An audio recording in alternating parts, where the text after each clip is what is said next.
So my name is Jennifer. I'm going to be moderating today's session. We have Matt and Chris and Blake, and they're going to be our panelists.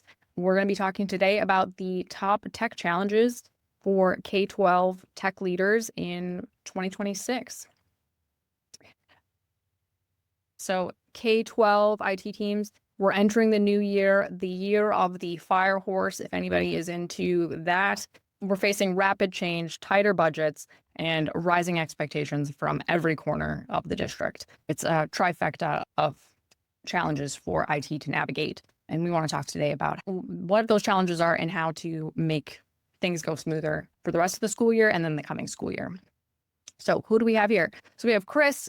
Chris is the IT director at Central R3 School District in Missouri. And he's got a couple of side gigs. So co-host of the K12 Tech Talk Podcast, very popular podcast with K-12 leaders, manager of the K-12 Tech Pro community and the K-12 sysadmin subreddit, also organizes the Midwest Tech Talk Conference, and has spent more than 20 years working in Missouri public schools.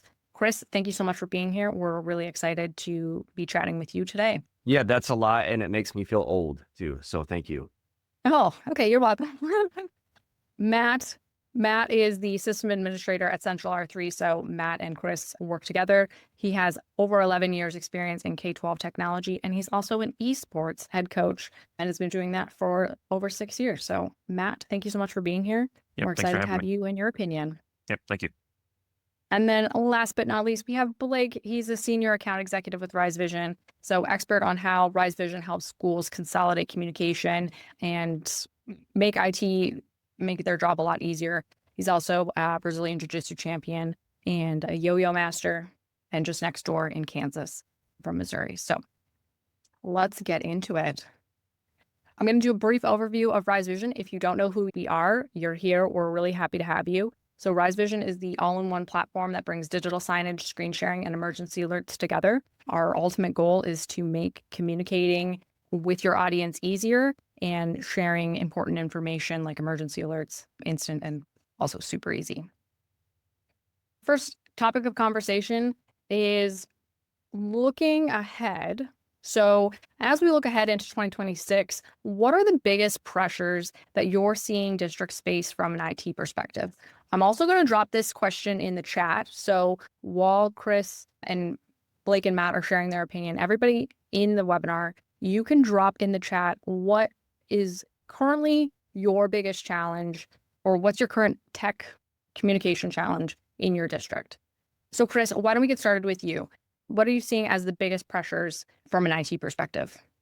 Yeah, I think over the last couple of years, and it just keeps getting more and more, cybersecurity, the focus on that is a real thing for a district even our size. So we're like an hour and a half south of St. Louis. We're a district of 2,000 kids, 200 staff. I think years ago, we used to just kind of think that the bad stuff happened to the bigger schools, but the bad guys are paying attention to all schools now. And we've had neighbors our size and smaller that have had the bad thing happen to student data. So that's caused us to really have to take a good look at our cybersecurity posture and change things. It's been about a year ago we added, it's not like a massive budget line, but we added a budget line just for cybersecurity, for security stuff. That's like a set aside piece, that we're not competing. Am I going to replace a smart board versus am I going to buy cybersecurity?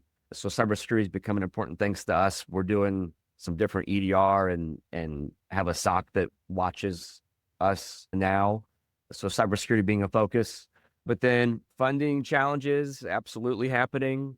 I am our budget guy in the tech department, so needing to pay attention to the federal dollars and even the state dollars. Some of that has just gone away, or it's changing, or it's in jeopardy. Even last year, E-rate was on the chopping block. E-rate's going to be okay, for now, but it has made us take a good look, at what are we doing and the things that we're doing, where's that funding coming from? And then there's the hardware price increases, RAM costs going up, that kind of stuff. That's made us, again, not to mention the budget woes, but now the price of things is going up. So one thing we did, our Chromebook purchase that we would typically do maybe more over summer, we did it early with a quote unquote older model, kind of buying the model before the new model comes out kind of thing, so that we could potentially save some money or dodge that bullet on hardware prices going up. But yeah, I'd say cybersecurity, budget, and hardware price increases are three things that we're really trying to pay attention to. Mm. Matt, before we jump over to you, I'm just going to echo Chris. What you're saying is what we're seeing in the chat. Grady says the rising cost of parts and devices with budgets that are just getting smaller and tighter. Michael and Peter both agree cybersecurity, main issue for sure. Christina, same kind of thing with devices, no real time for monitoring, ticketing, replacing stuff. The struggle is real. Blake, what are the issues that you're hearing from school districts when you're talking to them from across the US and Canada?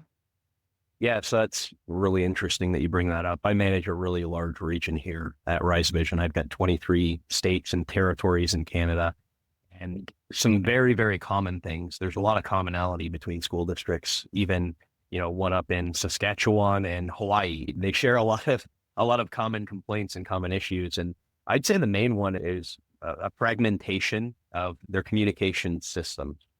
So you've got almost an intranet style communication system, email, text message, digital signage, PA systems, and getting a consistent message, a consistent brand across all of those messaging platforms is a really big problem.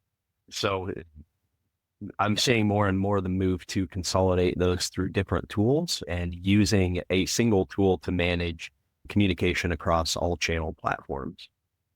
But that also brings in kind of what Chris already brought up. There's a lot of budget constraints. So budget is obviously always on the IT director's mind, the IT professional's mind. So consolidating systems and consolidating is sometimes less bringing everything together and deciding what they want to trim off to make the budget and also make their communication work. Really kind of a relentless position that they're in to match this budget to their communication needs.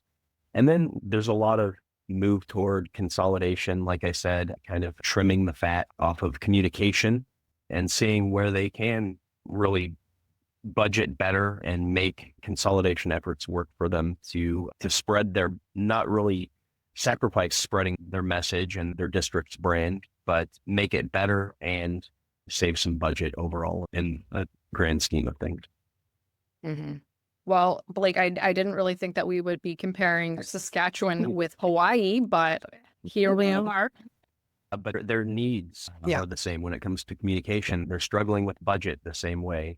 So it's really an interesting time to be in education. For sure.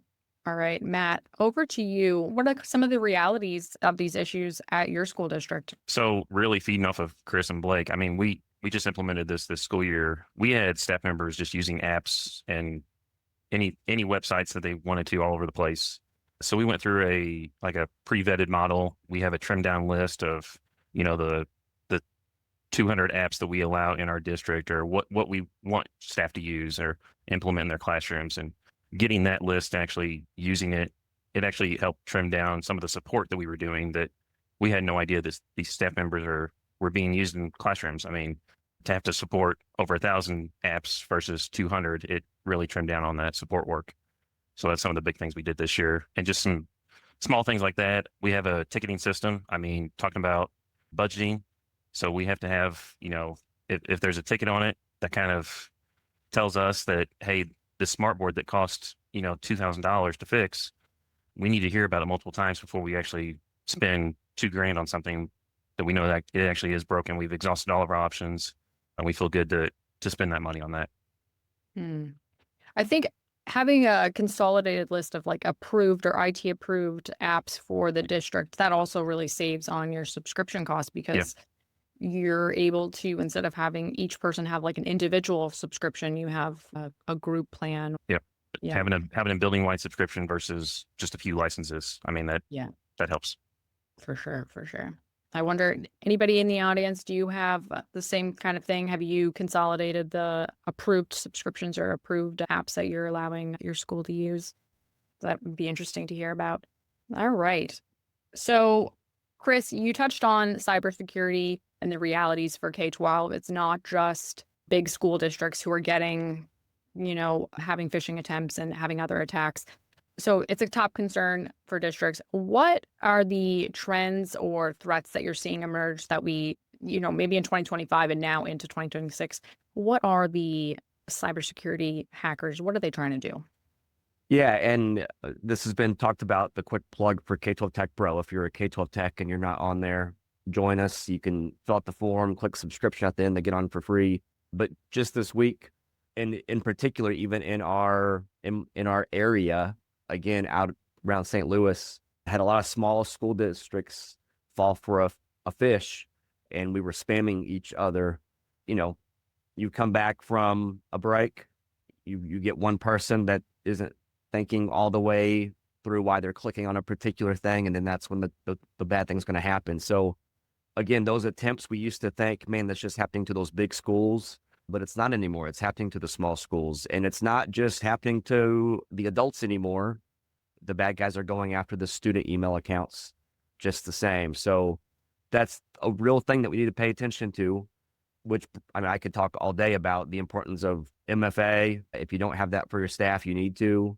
But 2026 sure seems like there just keeps being more and more conversations about schools trying to figure out multi-factor authentication, even for students. What's that supposed to look like? There's been those cases where the bad guy got into a student account and then he worked his way up.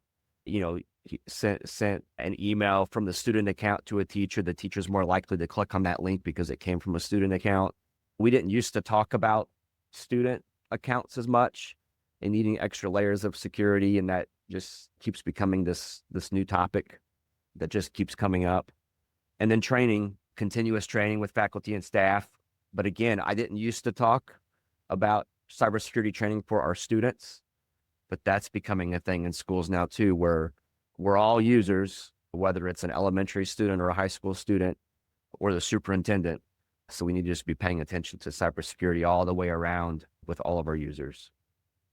Chris, I've heard or I've read online that, so there's the seniors and your regular boomers, I guess, that type of audience is susceptible to falling for cybersecurity threats. You hear it all the time. Somebody got scammed out of money or clicked a link, or, the Nigerian prince emailed them and they responded. And then there's the Gen X millennials who kind of grew up in it. I don't click anything in an email, and you're, I don't know, maybe a little bit more cautious. But now the younger generation, like Gen Z and Alpha, they are not prepared for or they have no cybersecurity awareness. It's just clicking things and pressing buttons and kind of just going for it. Do you think it's easier to target the student accounts because they're just clicking stuff? And there's some interesting banter there too. Like when I talk about a VPN, older generation, we kind of think, or tech people, we think VPN bad. There's a lot of kids that watch a lot of YouTube videos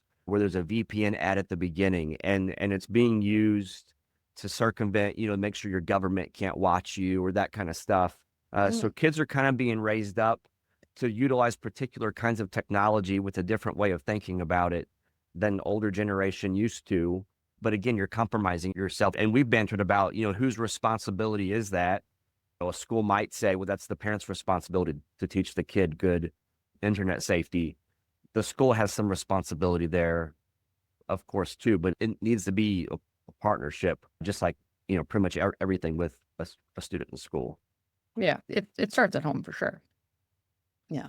Matt, what about you? Any kind of examples that you can share, or what are you kind of seeing for cybersecurity? Yeah. So, Chris has already kind of touched on that. We had one just this week that was going around. And so some of the things that we do that kind of help our staff is Chris will send out an email to all of our staff and saying, hey, this is going out. This is happening in neighboring districts. Keep an eye out for it. Then they're getting an upfront look and saying, okay, I need to have an eye out for this email, and just interacting with your districts around you, that it actually saves you a lot more time. That communication, if somebody else is already experiencing it, it can help save you in the long run. And then the training, we do I think, Chris, it's probably a quarterly thing that gets sent out of the phishing attempt on our staff. And it's like a little training video. If they fail, they got to watch it, and here's how you should do this differently, or it makes it into a little mini game. And there's a leaderboard. It's pretty cool for staff to get involved with that and just know that, hey, here's actually an email that came from us, but it is training that they get more involved with. So Yeah, we do. Our district does a monthly newsletter to all of our faculty and staff, and I always put some cybersecurity tips on there. Do I think everyone always reads my stuff? I do not. But that's a best effort kind of thing where we've tried to give out information. When we see our neighbors, we have a pretty good, and this is some encouragement, I think, if you don't have a community like around you, your neighboring school districts that are in a chat or in an email thread to share information, you should. That phishing issue we just had in our area, everybody was quick to literally pick up the phone and say, hey, this is happening, or to text that out. We could kind of protect each other through that. Mm. Yeah, that's a really good point, Chris, of just being able to be reactive or proactive because your neighbor is having this issue. It's likely that the cybersecurity hackers, criminals are going to come into the next district. Yeah. Blake, so from your conversations with districts across the country, what kind of practices are you hearing schools use to strengthen their cybersecurity without blowing the budget? Yeah, so great points that Matt and Chris brought up there with multi-factor authentication.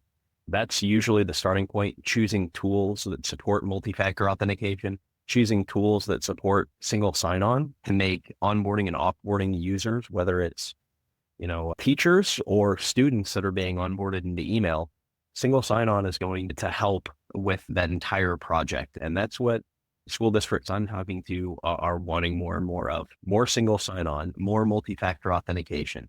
And then beyond that, simplifying the systems that they use, kind of like I talked about earlier. I've talked to many districts that have, they're large districts and they have, 4 or 5 different solutions for just their digital signage. So multiply that across the realm of software that you have in a large school district, and you can have a lot of surface area that can be attacked, a lot of different ways to get in and worm your way into those networks. So really simplifying down and then communicating the policies surrounding the software that you choose for your district is really big. So communicating those policies, creating the consistent processes, and you can only do that if you've chosen the right tools to work for your district.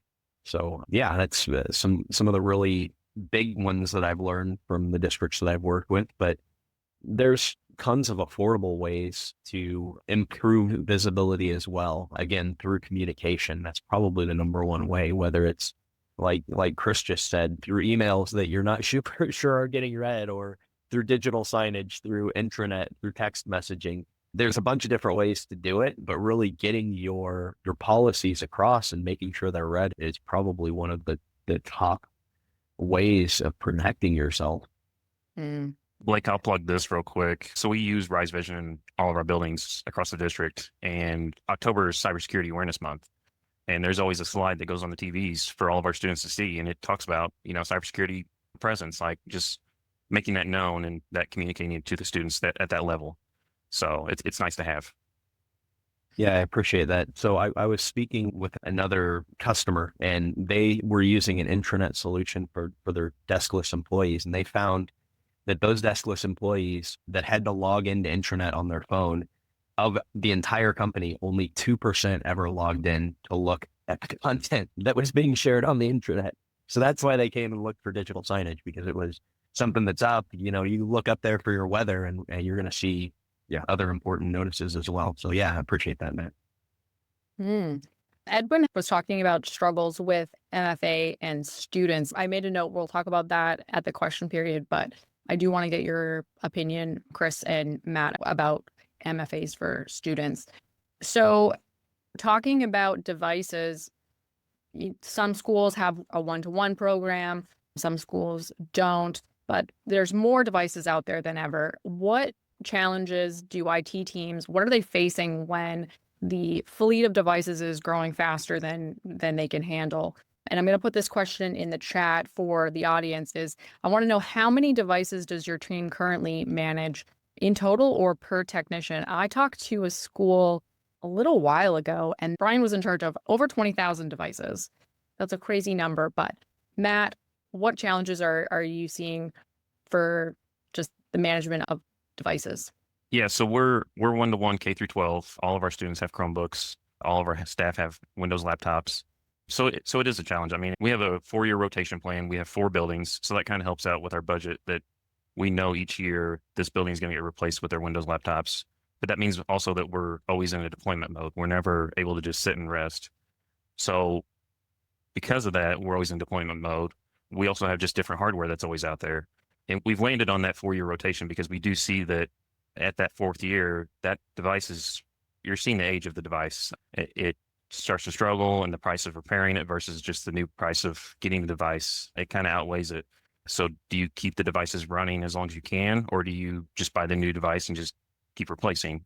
Matt, when you're saying they're struggling and they're showing their age, is that from like a hardware, like the operating system perspective, or is that just from like wear and tear of being thrown in a backpack?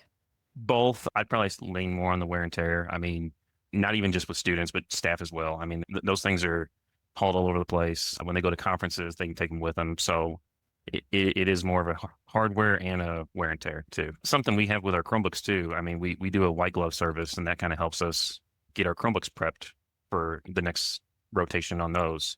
So we pay a little bit more. They put a asset tag on it. They go ahead and pre-enroll it. They get our Wi-Fi set up on them. So that helps alleviate a lot of the steps for when we start up school again, when we're replacing Chromebooks. Mm. Peter says that he has over 40,000 devices, window-based, refreshed every 4 years. That's crazy. Oh, and Grady says I work with Peter, and we have over 22 field support technicians. Okay, so that's pretty good. So it's not 40,000 for one person. You got 22 people looking after that. Chris, what about you? Weigh in on this device fleet management and keeping track of everything. Yeah, we've done different things over the course of all the years that we've had our 1-to-1 program. And, we used to do a Windows desktop computer to our teachers, and then they would have a Chromebook too. And since we've moved to just Windows laptops, but our students just have Chromebooks. And I think one suggestion is just to do math. We spend a lot of time figuring out how much money are we spending on breaks, how much money are we spending on full replacements. Does it make sense for us to buy warranties in some cases, and how many years of warranty should we buy? The company that we buy our devices from, we became a self-maintainer, so we can work on our devices under warranty. That took a little bit of work, and our tech department had to get some certifications, but that has worked well for us because we can fix a device and we actually make money off of the repair. It's more just like a break even thing, but that's a great idea that has helped us well. At our middle school and high school, we have, it's called a TSI program, Tech Support Intern Program. It's middle schoolers and high schoolers that there's usually 1 to 3 per period, and they're assigned to the library, and we teach them how to do basic troubleshooting. At the high school in particular, we teach them how to fix a screen. So that has saved the district money and saved the district time. I mean, just tons of time over the years because of that program. It's just this real, I can think back to, and we're kind of experiencing it some now, when you do these refresh cycles, if you have a great round of devices, it's a good 4 years. But if you buy a round and they're kind of duds, you're stuck with them for 4 years. So we might know that our middle school, is our problem devices right now that we're battling against. So there's some greatness in doing whole building refreshes, but then there can also be some challenges with that, just the same that you have to push through. Our self-maintainer program has served us well, and for sure our student-led program has served us really well. That sounds great. You're really teaching those kids a skill, because you need IT tech support at home, and that person can do it. Christina has a question that, Matt, you kind of touched on. She says, how do you choose to repair? Do you order parts in advance? Do you salvage parts from other Chromebooks? A bit of both. What is your philosophy on repairing devices and having spare parts? So we always put a little bit in reserves when we buy a new round of Chromebooks, and that's our loaners. So a student never goes without a device. We were fortunate enough to do that. They can come in, they're cracked screen, they go to the library will issue them a loaner. either the TSIs will fix the screen or we'll get involved in, we have a tech para that is our Chromebook repair person. And like Chris said, most of our Chromebooks are all under warranty. So we do the warranty repair service. We get the part shipped to us. We can fix the part, and then we can return it to the kid without any hassle much. So as far as ordering parts in advance, no, we don't really do that anymore. We do have some that are kind of like we can use as spares. If we choose to retire one that's beyond fixing or worth fixing, we can pull, the trackpad out of one that it's the system board's dead. I mean, it's just, we make those choices as we go. So it's not really just a across the board base. Mm. We usually look at if it's a 3-year rotation or a 4-year. So we look at what the student enrollment's going to be over the course of that, kind of get an average, and then add as close to like a 10% in addition to as we can for all of our loaners and breaks over time. And that lets us just constantly keep the student with a device. We don't want the student to be impacted by the cracked screen. We want them to have a loaner or a new device, so we can fluctuate between that 10%. I'm sure that we could talk endlessly about device management and tips and advice for that, teaching kids to, take care of their things and the one-on-one programs. Peter makes an interesting point about some school districts scaling back or reevaluating their one-to-one programs. I think we could talk about that at the end, because I have seen that in the subreddit as well. Blake, question for you on the same topic. Where are districts finding success in streamlining device management and reducing the load on IT from the schools that you've spoken to? Yeah. So again, I deal mostly in communication. So it's a lot of using centralized, unified tools that can be onboarded to the individual schools. So IT doesn't really have to do too much management of the product that they're handing off to the schools. So choosing platforms that are really, really easy to integrate and really easy to keep updated and maintain are key in that. You want something that's not too technical. Anybody can onboard to the product within, 30 minutes to an hour and get a basic understanding of what they're doing. So instead of multiplying the IT workload, they're actually reducing the IT workload because, the end user at the school is managing it rather than IT. Now, the IT staff may still have to manage the devices. They may have to send updates to the devices. They may have to break fix the devices, but that's a very, very low percentage in comparison to the day-to-day management of the platform that they've chosen at the school. So there's a lot of trends from larger districts that I've seen where IT directors are actually empowering their local staff, and some districts have, a tech person at their school. Some schools, the tech person is the principal, the vice principal, the nutrition staff, the nurses, the teachers. So it's really key in order to empower that staff to have a very simple product that's easy to get onboarded to and easy to use in a day-to-day setup where you don't have to think about it. It's going to just work and work as intended. Mm-hmm. Also, kind of like I talked about earlier, consolidation. It's a word that I keep hearing come up. People are sick of having multiple tools to do the same thing, and they're choosing to go with tools that do more for less. Mm-hmm. Yeah. Declutter and consolidate. That's my philosophy. So I guess, Blake, great segue into communication tools. Communication tools we've talked about there's multiple apps, multiple different programs. You have subscriptions for multiple things that overlap but aren't quite the same. How is this impacting IT teams? What kind of risks does it create? Blake, we'll start with you and then we'll go over to Chris. I want to hear what they're saying in the subreddit specifically. But Blake, let's start with you. Yeah. Well, you've got disconnected systems and they're not communicating with each other. You get more tickets for your IT team. There's more failures. If something only works 80% of the time for a teacher, it might as well not work at all. That's what I've heard. We don't want to frustrate the teachers. They've got a lot on their plates already. So we want to get them tools that work easily every time and don't add to the stress and the workload of the IT staff. There's also a huge impact on safety messaging. So at Rise Vision, that's one of our key pillars here. We take a lot of pride in our safety messaging, our ease of use to integrate with emergency management systems, the ability to send overrides to any of your displays at all. and how to work the first time you do it. Just talked about teachers and the disruption, the 80% rule. So if a teacher tries to share their screen, let's say, and it doesn't work the first time, what are they going to do? Are they going to sit there troubleshooting it? Maybe. They'll probably send an email, and then they'll probably look for an HDMI cable and figure that portion out. So you're talking 10 minutes out of the teaching session that the teacher has. It's disruptive. It's annoying. Looks bad for IT, and it creates work for IT because now you got to come and you got to troubleshoot whatever dongle is on the back of this TV, the Wi-Fi network, the device. It's a pain. All right, Chris, what are you hearing or seeing about communication tools and having multiple, and what kind of risks does that create?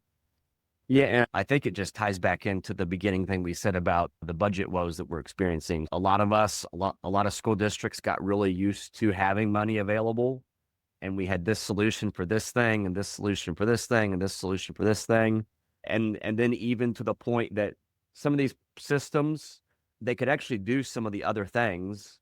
We just didn't start that way.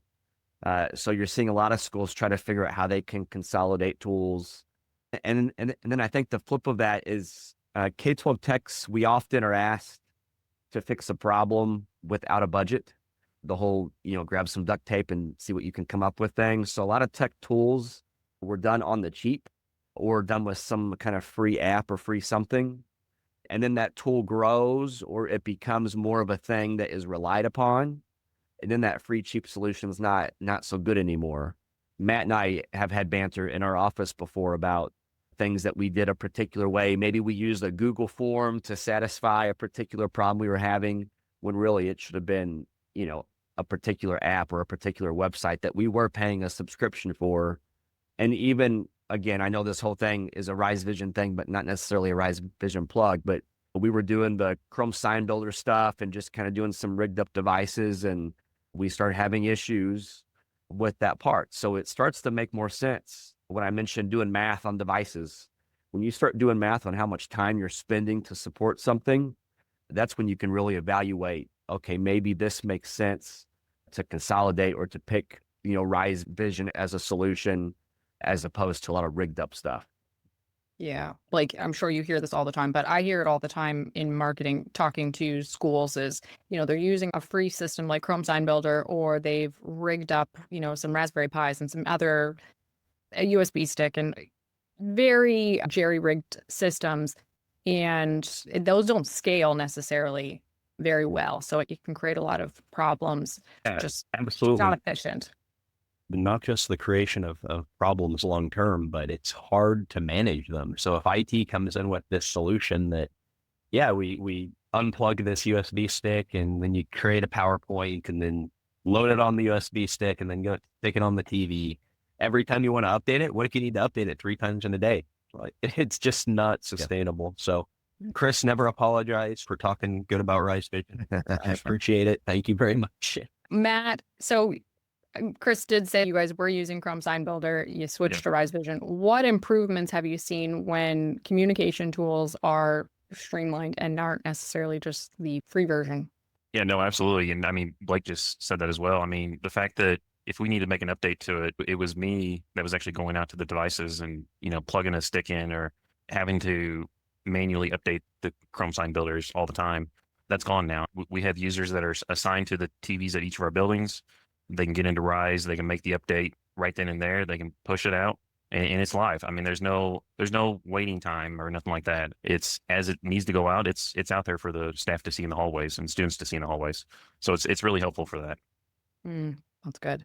Edwin shared a challenge is when your vendor that supplies your attendance and visitor management system get bought out by another giant conglomerate, and then the new owners mark it as end of life system. Chris, Matt, do you guys know what he's referring to there? I mean, I think that's happened several times. We get excited about it. And sometimes the buyout, they end of life the better product and you lose some features. So yeah, that's a bummer. All right. We've talked about scaling. So those free programs are tricky to scale, tricky to build when it's all duct taped together. So looking ahead into the rest of this school year and then into the 26-27 school year, What would you offer as advice for IT teams who have limited resources, limited budgets? What kind of knowledge can you share with them? I would give some encouragement for documentation, and K-12 techs don't like documentation. I don't. We've tried to do a better job in 2026, in 2025 in particular, with spending time documenting things. If I can give like a challenge, we do every once in a while where we close our doors. We say we're not going to answer phone calls and tickets. I usually buy the guy's lunch kind of thing. And like literally what we're doing is documenting. And that's the bit of the day, because if something bad happens, and Matt and I have had it when bad things were happening with some equipment, if it's documented when you were like cool and calm and collected on how you're going to navigate through a particular problem, you can just refer to page 27 and it's going to get you through that thing. But you have to have written up to page 27 to be able to do that. So I would encourage documentation. I would encourage, again, not to just plug K-12 Tech Pro, but join a community, whether that's a local community of the schools around you. We usually quarterly meet with our local school districts, that would be seen in our community as competitors, but not in tech department land. We're going to hang out in a room, for several hours and just talk about what's been going on. But a resource like K-12 Sysadmin subreddit or K-12 Tech Pro, great communities to join, post your problem, get an answer. I think the biggest thing, it's been very cool to get to do the podcast and get to do those things. It doesn't seem to matter what size school district you are. If you're a lone person managing a bunch of devices at a school district of 500 kids, or if you're at 50,000 or whatever, we're all dealing with literally the same tech problems. Just the numbers look different. So you can post on a forum or hang out with a neighbor and you can unpack your problems just the same. Yeah. Chris, I think that there's something to be said about documentation. If you've read any book about building a business or being a millionaire or those kind of things, you need systems and they need to be written down to scale. Like that is one of the biggest things, because worst case scenario, you get hit by a bus and somebody has to continue on. You need to have that written down to move forward. It's just not fun, Jennifer. It's not No, fun. it's not. You don't want to talk about the bus factor here. Yeah. Okay. Matt, do you have anything to add on in terms of advice that you would give? No, I mean, I would just harp on the documentation and the way we have our ticketing system as well. You address the issue in a ticket. Well, say that same issue comes up with a different teacher, 2 months from now. You can look back at that ticket and just see, hey, this is how I did to resolve it. I mean, that's going to save you, saves you 2 hours from having to troubleshoot the whole thing again. And the fact too, I mean, we're doing a building rollout every year. We don't have to relearn our process. It's pretty much the same process every single time, because we are buying those similar devices. They're just a newer model or a different model. So, I mean, it's that streamlined of setup is really key there.